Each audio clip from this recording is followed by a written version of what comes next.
Welcome to Face to Face. This is a show about change and about what's next.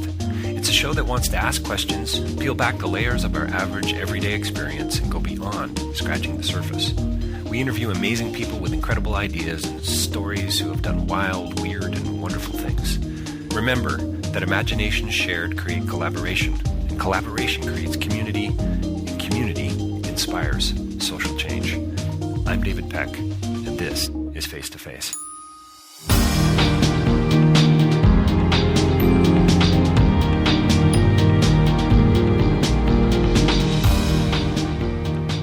My next interview is with Dr. Anthony Lang. He's the director of the Edmond J. Safra Program in Parkinson's Disease at the University Health Network. He's the U of T's director of the Movement Disorder Clinic or Center. He's been called by some as a, quote, master of movement disorders. He has many, many years of experience working with patients, but theoretically, practically, and so on. And so very rooted in this world. We talk about movement disorders. We talk about neurodegenerative disease and progressive decline. We talk about how lifestyle may or may not have an impact on that. We talk about some really exciting research that's going on in the field about biomarkers and blood tests and even vaccines.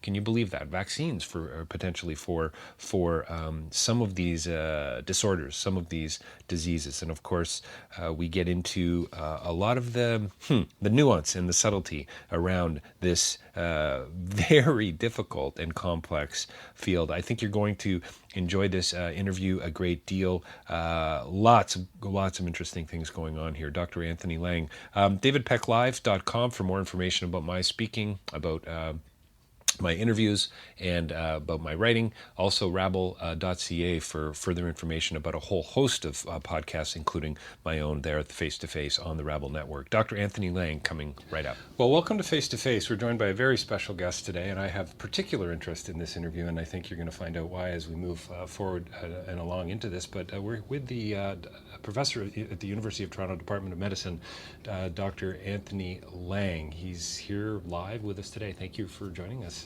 Glad to be here. He's also the director of the Morton and Gloria Shulman Movement Disorders Center at Toronto Western Hospital. He's the director of the Division of Neurology at U of T. He holds the Jack Clark Chair for Parkinson's Disease Research at U of T, and he's with the Edmond J. Safra Program in Parkinson's Disease and Research. Did I get all of that right? I think you got it all. Pretty close. So what do you do in your spare time, I think, is the first question I need to ask. Not a lot of that, but we've now got 5 grandchildren, and I enjoy spending time with them. And so you clearly hold a lot of positions. I was looking a little bit at your research. You've been writing for years. You've been working, obviously, with real patients on the ground. This is not just theoretical. What do you know today that makes you, allows you to get out of bed in the morning? How's that? What is it today that's driving you that maybe you didn't have access to 10 or 15 years ago with advancements in research and science? Well, I do a field of neurology called movement disorders, and Parkinson's disease is the commonest of those. Many of the disorders that we deal with are what are called neurodegenerations. They're diseases that are associated with loss of brain cells and a progressive decline in neurological function over many years, sometimes over quite a long time, and in other cases a relatively short period of time. So some of them are very aggressive and others are more indolent.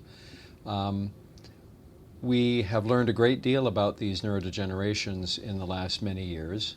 We now recognize that they relate to the deposition of certain proteins in the brain. And each neurodegeneration is associated with selective proteins. So, for example, Alzheimer's disease, the commonest neurodegeneration, is associated with certain proteins called beta amyloid and tau. They have actually 2 different proteins, and their relationship is somewhat challenging and confusing, but I think we're learning a great deal more about that. In Parkinson's disease, for example, the protein is called alpha-synuclein. These are normal proteins. They exist in the brain normally, but for reasons that are not clear but becoming increasingly understood, these proteins accumulate or aggregate in nerve cells and in related cells in the brain. And somehow the accumulation and aggregation of these proteins cause dysfunction of the nerve cells and eventually their demise. They kill the nerve cells in various ways. So the recognition of that has really changed the landscape and the approach. Until recently, all of the treatment that we've had for Parkinson's disease, for example, has been largely what we call symptomatic. The treatment is designed to improve the symptoms, and the symptoms of Parkinson's are especially recognized as what we call motor symptoms. That's why the general category of diseases I deal with are called movement disorders. The movement of the body is dysfunctional. We're now recognizing that most of these disorders are far more than movement abnormalities. They often have what are called non-motor changes as well. But the best treatment we have for Parkinson's disease has its major effect on the movements, especially those experienced early in the disease. So the things that people have seen on the street or they've seen in their relatives with these diseases, the slowness, the tremor, the shakiness, the stiffness, the difficulties walking. And for many years, the treatment that we have, the symptomatic treatment, the treatment designed to improve symptoms, can control these symptoms quite effectively. The treatment in Parkinson's is designed to replace the neurotransmitter or chemical in the brain called dopamine, and we know that dopamine is very much involved in motor control. The problem with that is that as time goes on, increasingly non-motor features become disabling. Behavioral problems, cognitive difficulties, mood problems, troubles with control of bowel, bladder, blood pressure, so-called autonomic nervous system. So the non-motor features become increasingly problematic. And then there are increasing motor features that become resistant to dopamine replacement. And these include speech difficulties and swallowing problems, and particularly gait and walking difficulties with falling, balance falling, exactly, and something called freezing, where the patient gets glued and can't proceed and can't walk. So the analogy I always use when I introduce the diagnosis and how to treat when I speak to patients and families is the analogy is a strep throat. Strep throat is a bacterial streptococcal infection of the throat. The symptom is a sore throat, pain in the throat. And we don't have penicillin for Parkinson's disease, so we don't have the cure the way you would treat a strep throat. We have a cure for strep throat. But just imagine if we didn't have the cure or didn't have a treatment that was directed at the infection, the streptococcal infection, but we had an incredibly effective lozenge.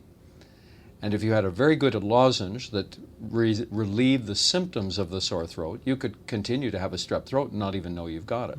Right. So in the early years, we have great lozenges for Parkinson's. Right. We treat the symptoms very effectively, but the underlying disease remains and progresses and gets worse. At what point do you say that, I mean, obviously, to say that the neurological diseases are complicated is maybe an understatement. A bit of an understatement.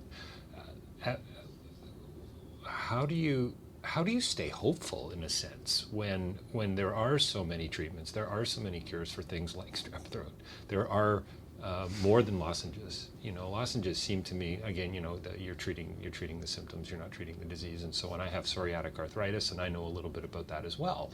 You know, I was on a naproxen for years where it was eating away my stomach, but it was attending to the swelling, and then I got onto a biologic drug that's actually attending to the disease itself. So I do get that to some degree.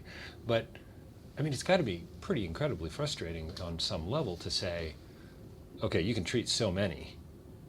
Are we ever going to get there with a disease as complex? Well, if we're practical and honest, that one of the criticisms of neurology has always been, in the long distant past, the fact that we don't have good treatments.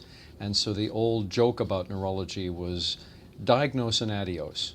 You made a diagnosis and then you said goodbye because you had nothing to offer the patients. That's long since gone. In fact, we have tons of therapies for neurological diseases now, and that old thinking is just totally outmoded and incorrect. And by therapy, you don't mean just obviously medications. There are other, there's surgery, there's physiotherapy, there are many, many different treatments that we apply to neurological diseases. But if we're very honest and practical, many diseases in medicine don't have cures. So lots of heart treatments, congestive heart failure, lots of renal treatments, liver treatments, arthritic treatments. There are many, many diseases that we manage, sometimes better than others, but we manage, and people function reasonably well, and sometimes with limitation or disability, but they still manage, despite the fact that we don't have a cure. So we've been doing pretty well despite the lack of a cure in Parkinson's. Now, unfortunately, many of the other neurodegenerative diseases we don't do well at all in. Right. And these people, if they present in a fashion that mimics Parkinson's disease, as many of the diseases that I also deal with do, we have patients present with a form of Parkinson's that doesn't respond so well to the treatment, and that's often one of the first clues that you're dealing with one of these other diseases. And because they fail to respond very well, that creates considerable disability and really prevents us from managing those very well at all. Are there any other common links to these diseases other than the brain? So a best example is the proteins that I was mentioning, and one of the commonest mimickers of Parkinson's is a disease called multiple system atrophy. It's actually the disease that Johnny Cash died of. And so these are not uncommon disorders, and we can always find people that are well known in history that have had one or other of these diseases, but multiple system atrophy can present in a fashion that mimics Parkinson's to a T, and then with time it's clear that it's not Parkinson's disease. Interestingly, the protein that deposits in the brain and is abnormal in multiple system atrophy is the identical protein that's involved in Parkinson's disease, this alpha-synuclein that I mentioned very briefly earlier. And so there is more than just the fact that it affects the brain. There can be overlap in the abnormal proteins. Now, in multiple system atrophy, that protein deposits in different ways. It deposits in different types of cells, but it turns out that the clinical features that we see on the examination of the patient can be very, very similar. So we've got good symptomatic treatment in some areas, but not so good in others. But it's this expanding understanding of the origins of the disease that get me up in the morning. It's the fact that we're understanding a great deal more about how the disease begins. Often we think in Parkinson's, for example, the disease doesn't start in the brain at all. It starts outside the brain, possibly in an area of the body called the autonomic nervous system. So we may be able to demonstrate the presence of this protein in skin biopsies or bowel biopsies or some other part of the body long before the patient presents with a movement problem. And that's one of the things that gets very exciting, because eventually we believe we may have methods of diagnosing the disease before the patient ever presents with a tremor and slowness. That dopamine deficiency that accounts for the slowness and the tremor, etc., patients typically have to have a good 60% of dopamine deficiency before they present with any symptoms.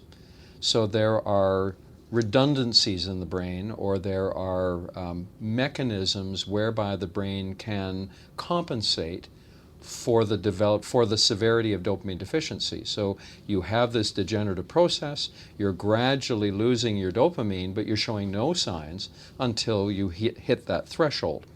So our hope is that eventually we'll be able to make a diagnosis before people hit the threshold, and then initiate therapy that's designed not just as a lozenge, because you don't need the lozenge at that point. You need something that actually gets at the primary pathogenesis or the primary process. And the primary process may be trying to eliminate the abnormal protein, trying to prevent it from aggregating and glopping up the cells and preventing them from functioning normally. It may be dealing with things like calcium metabolism, like free radicals and oxidative stress in the brain.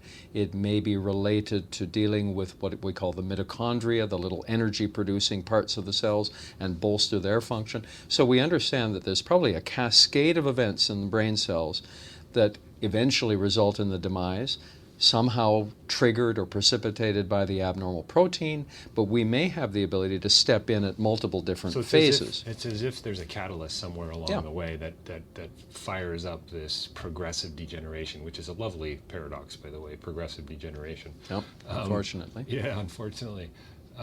So is that where the research is kind of leaning right now? Is this early onset sort of diagnosis? Yes, so there's a lot of research going on, and number one, trying to define the cause. Why does this happen?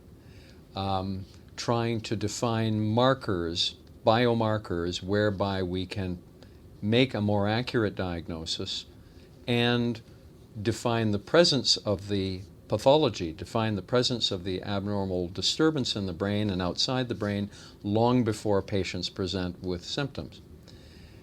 Then there's a great deal of interest in trying to figure out how does the disease spread throughout the brain. If it starts outside the brain, how does it get into the brain, and then how does it spread from the initial places that it gets into the brain? It may be that there are many different mechanisms, and there may be many different pathways. So some people will present with early cognitive difficulties without evidence of Parkinsonism. Right. Other people may present with a pure failure of the autonomic nervous system, with profound drops in their blood pressure when they stand up. Other people may present with mood changes or sleep abnormalities. There's one disturbance that we now recognize is very predictive of the subsequent development of neurodegeneration, and that's a condition called rapid eye movement sleep disorder, or REM behavior disorder. And in this situation, patients will present with what we call dream enactment. The mechanisms in the brain that normally shut off your brain connection to your muscles during sleep and during dreaming. So when you dream, the brain has a mechanism in the brainstem to shut off your connection between your brain and your muscles. And the reason for that is it protects you. If you had the ability to act out your dreams, you punch and kick and fall out of bed and injure your bed partner and all the rest. And so when you dream, you actually have what's called atonia. You don't have muscle tone.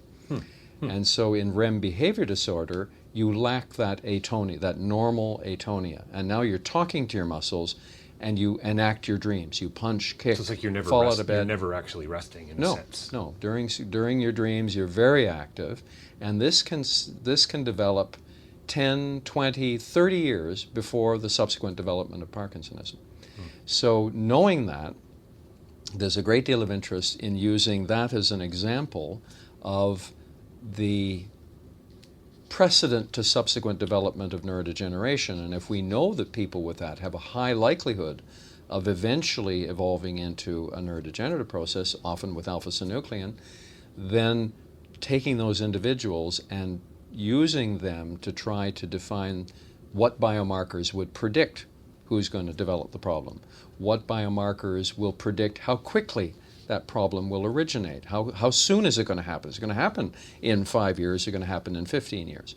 And so we really believe that there are going to be markers that allow us to understand this disease process, and then once we have the Holy Grail, the treatment that will stop the disease from progressing, maybe even reverse it, the neuroprotection or disease-modifying therapy. Once we have effective disease-modifying therapies, then you would initiate those in advance of the development of the clinical features of Parkinson's. When you started as a scientist, as a doctor, evidence-based medicine, did you used to speak with more degree of certainty than you do today, would you say, or less? Or is it a different kind? Does it always come with footnotes for you, Dr. Lots of footnotes. Lots of footnotes. I'm not sure I'm more certain. I think at least we believe we understand the processes better. We know a great deal more about the underlying process in the brain, and therefore the approaches to treatment, I think, are changing, and the interest in approaches is changing considerably. So probably the best example of the anti-protein therapies that are coming along are vaccines. And I think when I started, and not that long ago, probably 5 years, maybe a bit longer ago, we never would have dreamed that we were going to be using vaccines against selected proteins in these neurodegenerative diseases. And now there are anti-alpha-synuclein vaccines that are being tested in human patients. Wow. For neurological disorders. For Parkinson's disease. Wow, for Parkinson's disease. Incredible. So, and Alzheimer's preceded Parkinson's using vaccines against beta amyloid. There are vaccines developed against that other protein, tau, both to be considered in Alzheimer's disease, but other neurodegenerations called tauopathies. Most of these degenerations now have an opathy with the protein named preceding it. So synucleinopathy, tauopathy. And so with that, we're seeing the development of vaccines directed at the particular antibodies. There are also treatments that are designed to stabilize the proteins or allow the proteins to be eliminated better or dissolve better. So there are a number of different approaches that we wouldn't have conceived of in not that long ago. Are you seeing more neurological disorders? I mean, in your practice, I suppose, but I guess maybe the question is more sort of globally. I think the World Health Organization says about 1 billion people worldwide, globally, are affected by some kind of movement disorder. Movement disorders, would you say? Yeah. Or neurological disorder, I guess. If we limit the statement to neurodegenerative diseases, most, but not all, of the neurodegenerative diseases, one of the most important risk factor is age. So Parkinson's disease, most important, commonest risk factor. Alzheimer's disease, commonest risk factor is age. So as the general population ages, and as we keep people alive and functioning from other things, we're treating their cancers more effectively, we're keeping their heart functioning longer, then they are more likely to live long enough to develop these neurodegenerative diseases. Now, we also see young onset forms of each of these neurodegenerative diseases too, so it's not exclusive to the aged population, but when I was diagnosed, I think I was about 27 when I was diagnosed with psoriatic arthritis. First of all, I'd never heard of it before. Then found out quickly how many different kinds there were and how young you could be. And you go, oh well, isn't that an old person's disease? And typically with movement disorders, it seems to me that's kind of one of the other things that has changed a great deal in the last many years is the recognition of contribution of genetics to neurodegenerative diseases. And where genetics plays a very, very strong role, it's more likely that the age of onset is going to be younger. So if you have a very strong genetic predisposition, if we see patients who are classified as Parkinson's disease, there's a lot of discussion as to whether they are formally the same as the synucleinopathy that we see in the aged patients. But there are younger patients where we see autosomal recessive genes, meaning you need an abnormal gene both from your father and from your mother, and they may develop Parkinsonism in their teens or 20s. Wow. Certainly if we see Parkinson's below the age of 30 or 40, you have a reasonable chance of having one of these autosomal recessive forms of Parkinsonism. There are also dominant forms of Parkinson's, and they may be young or older in their onset. And then there are certain risk factors that we're now, genetic risk factors that we're now recognizing. So for example, no one would have expected this until some very good observations on the part of physicians caring for patients with Gaucher's disease. I don't know whether you've heard of Gaucher's. I don't know, I have not. Gaucher's is a metabolic disorder that is usually seen in children, more common in Ashkenazi Jewish individuals, and it's what's called a storage disease. They accumulate in the brain and outside the brain certain types of sugars, and the gene is called glucocerebrosidase, or GBA. And some really important observations saw more Parkinson's disease in family members of people with Gaucher's disease.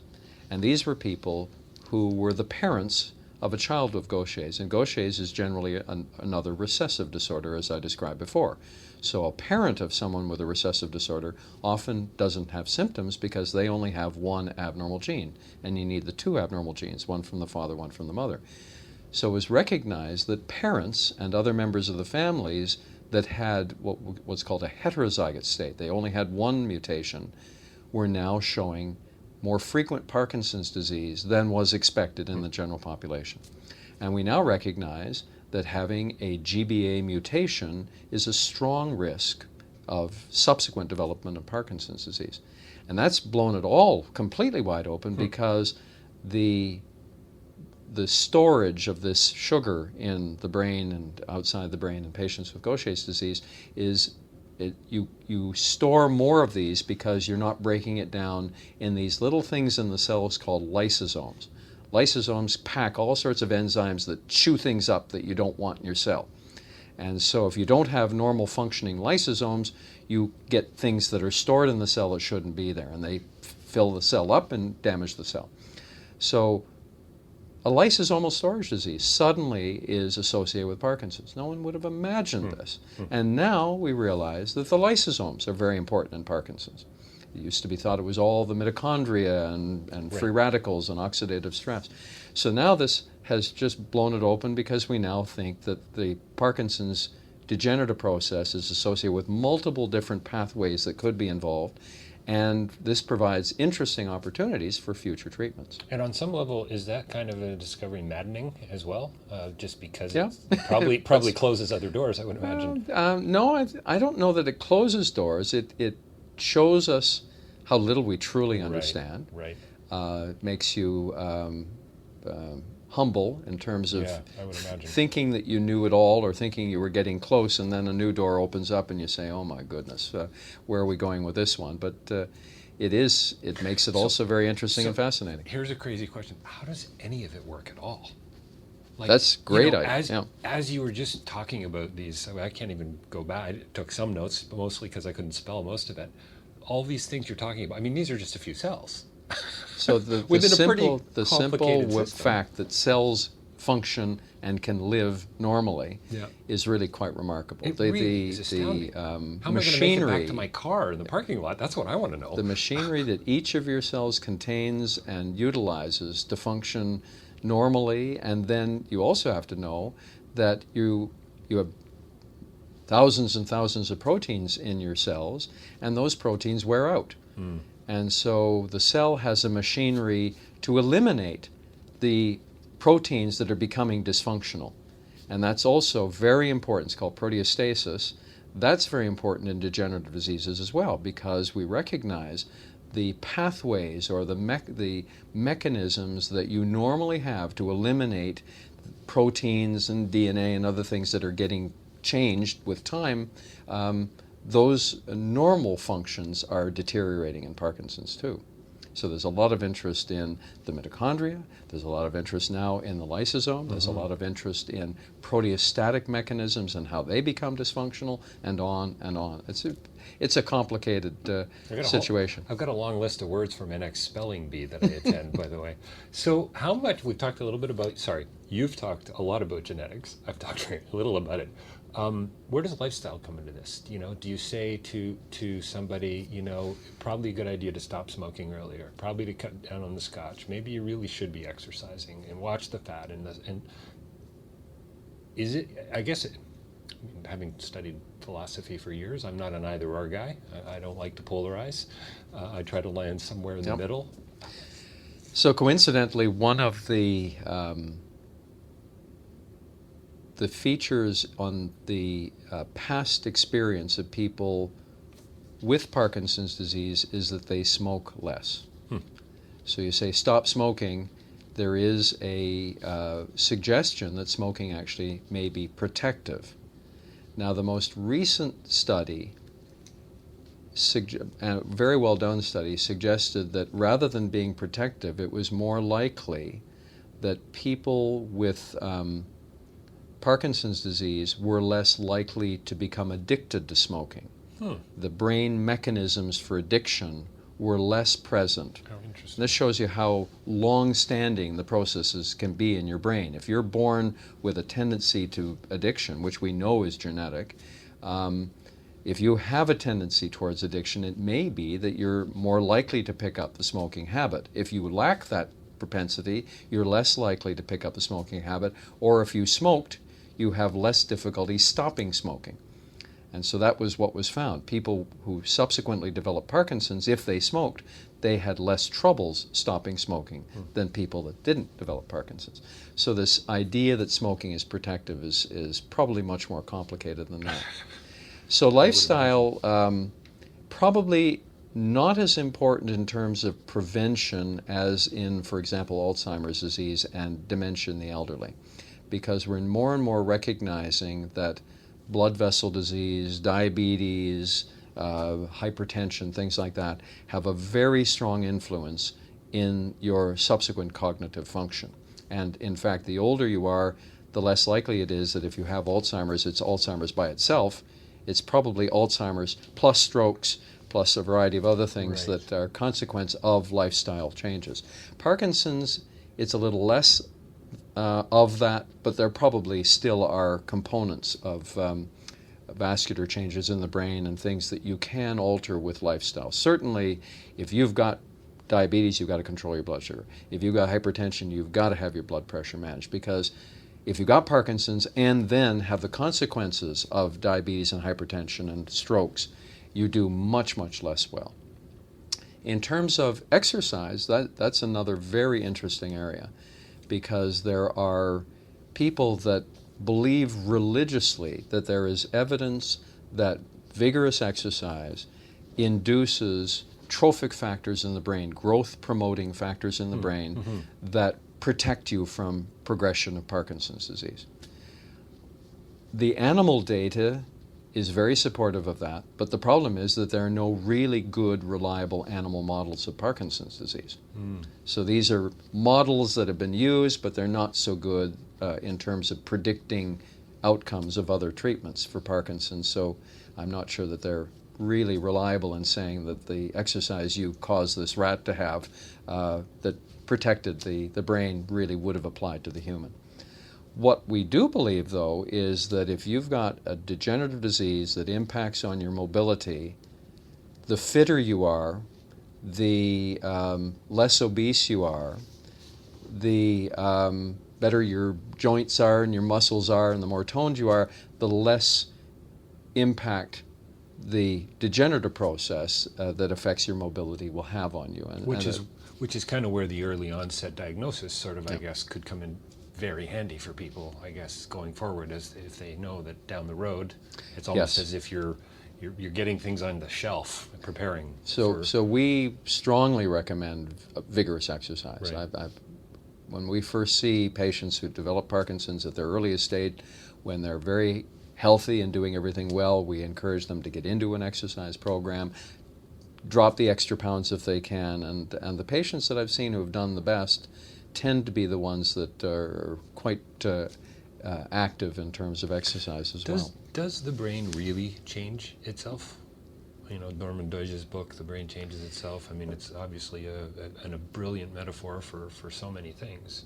Well, I'll admit right offhand that I'm very skeptical that his claims are accurate, and many of the things that I've read him say, I think, are very poorly substantiated.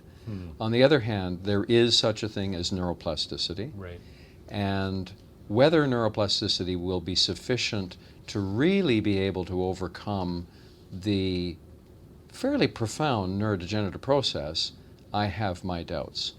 On the other hand, if you can induce neuroplasticity and trophic effects in other areas that may be able to compensate, almost certainly you're going to do better in the long term. You're not going to cure your Parkinson's. Right. And this is this idea that you're going to reverse a degenerative process by these neuroplastic changes. Kind of a dangerous notion is rubbish from my perspective. Okay. And I think that's harmful. It provides promise to patients that are, as I say, totally unsubstantiated. Well, and now there's something else wrong with me, right? Because I wasn't able to generate enough neuroplasticity in order to heal myself. Yeah, I think that that argument and that belief has been given too much credence.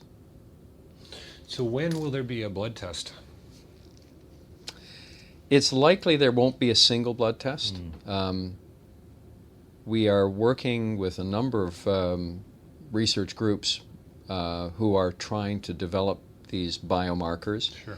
And it may be that, well, let me step back. One of the things we've not talked about is the fact that I think more and more we're appreciating that Parkinson's disease is not a single disorder. Right. We're probably dealing with Parkinson's diseases, and that's likely the explanation for why some people seem to have a very benign disorder with very slow progression over many years. And I have patients that are 10, 15, 20 years down the line and they're still doing very well. Yes, they're noticing progression of their symptoms, but some of them are doing remarkably well, whereas others in 5 years, the bottom falls out. And it's not just that they've had strokes and other things that are superimposed.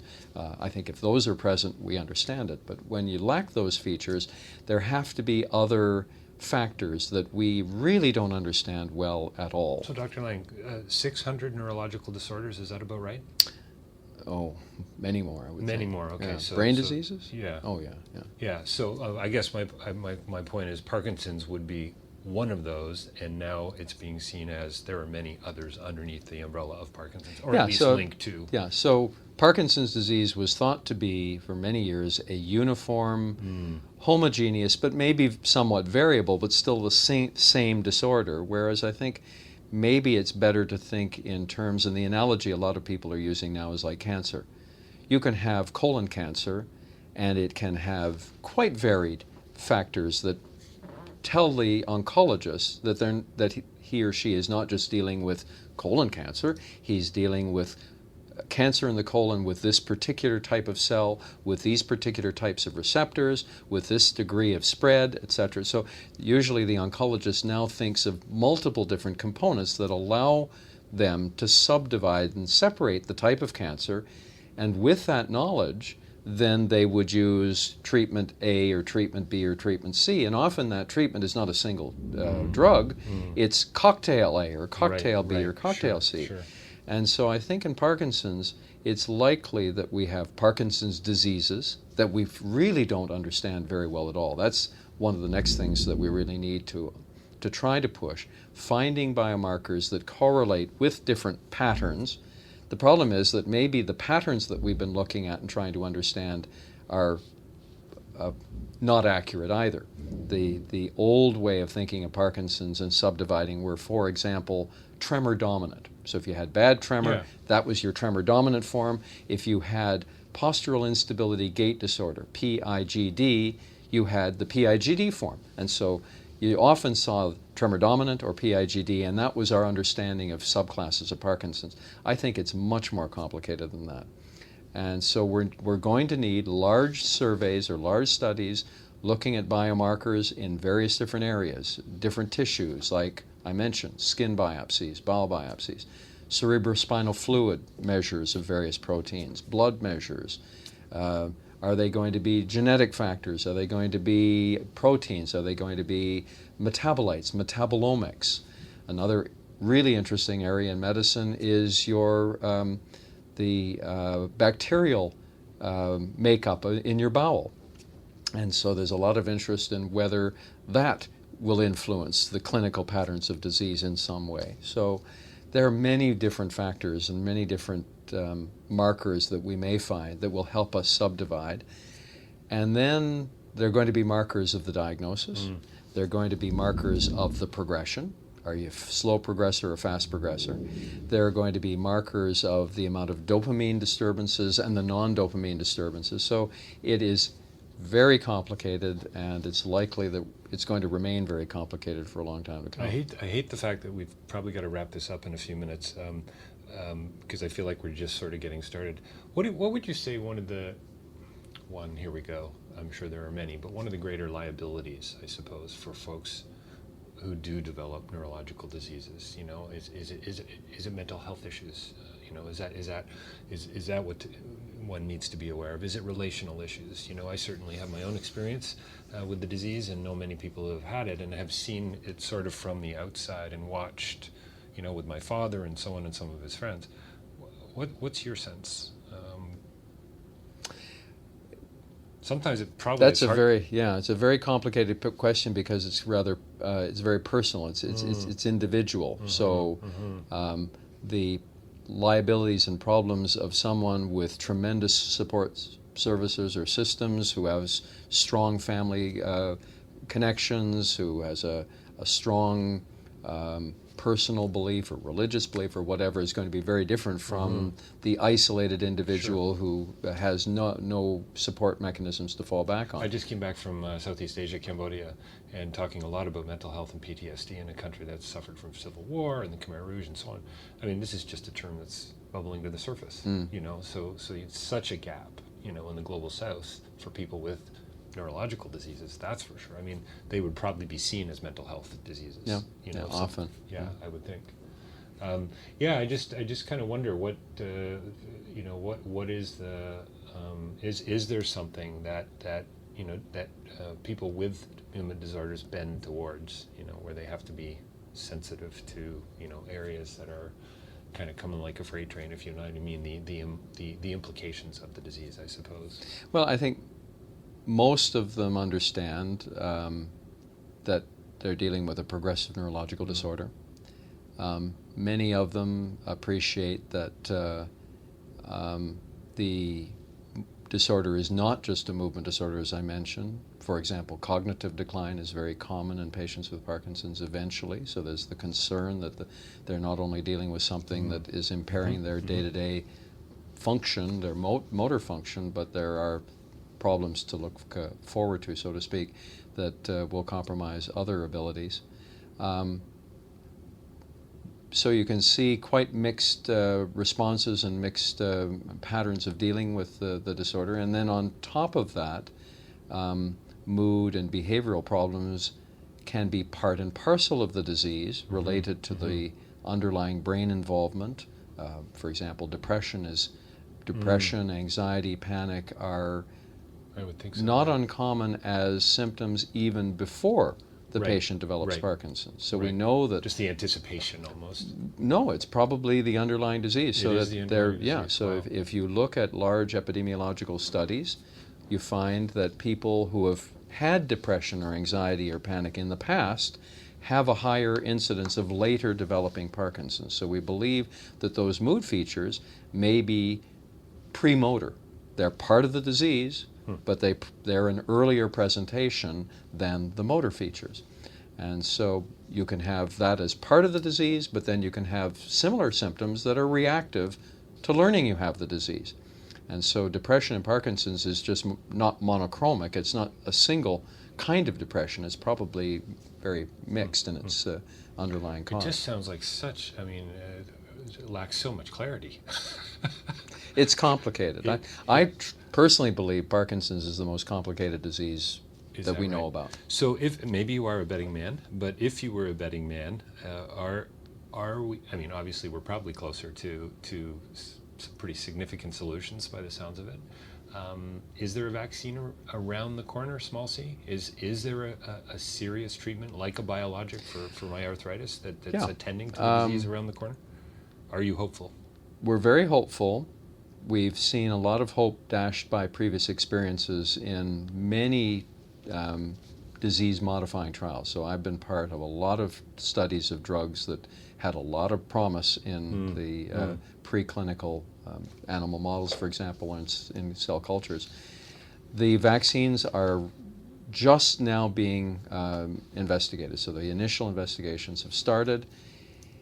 There's a great deal of hope, and it is possible that we will begin to see a big impact on the underlying progression of the disease. If we don't see it, then it may not be going back to the drawing board, but it's going to mean having to possibly combine that treatment with other treatments as we learn more and more about the disease. How often do you wish you had that little device from Star Trek that Dr. McCoy has? Boy, every day. One last question. What about funding? Where's that heading right now, as far as you know? I mean, is Parkinson's, are neurological disorders and diseases well funded? No. I think, well, you ask any researcher about their own pet area, and they'll say no to that question. We need more research. We need more money. I think that in the field of neurodegeneration, the analogy that's been used is a tsunami. We are dealing with a tsunami of neurodegeneration of the aged, and we've got to get answers, and those answers are going to be costly in getting to. And so I think increasingly governments are recognizing what they're going to have to be dealing with in decades to come, and they are beginning to invest, but it's still at an inadequate rate, I think. I am so sorry we've got to end this interview, but thank you for your time today, Dr. Anthony Lang. He's the professor at the University of Toronto Department of Medicine. He's the director of the Morton Gloria Shulman Movement Disorders Center at Toronto Western Hospital and director of the Division of Neurology at U of T. This is a long list. And he's a Jack Clark Chair for Parkinson's Disease Research at U of T and holds the chair at Edmond J. Safra Program in Parkinson's Disease Research. And if we didn't get them all, we'll get them on the website for That's sure. Thank you for your generosity today. You're quite welcome. Really appreciate it. I hope it wasn't too complicated. We're going to come back and get spellings from you later, right? We'll post it. Thanks, sir. Okay.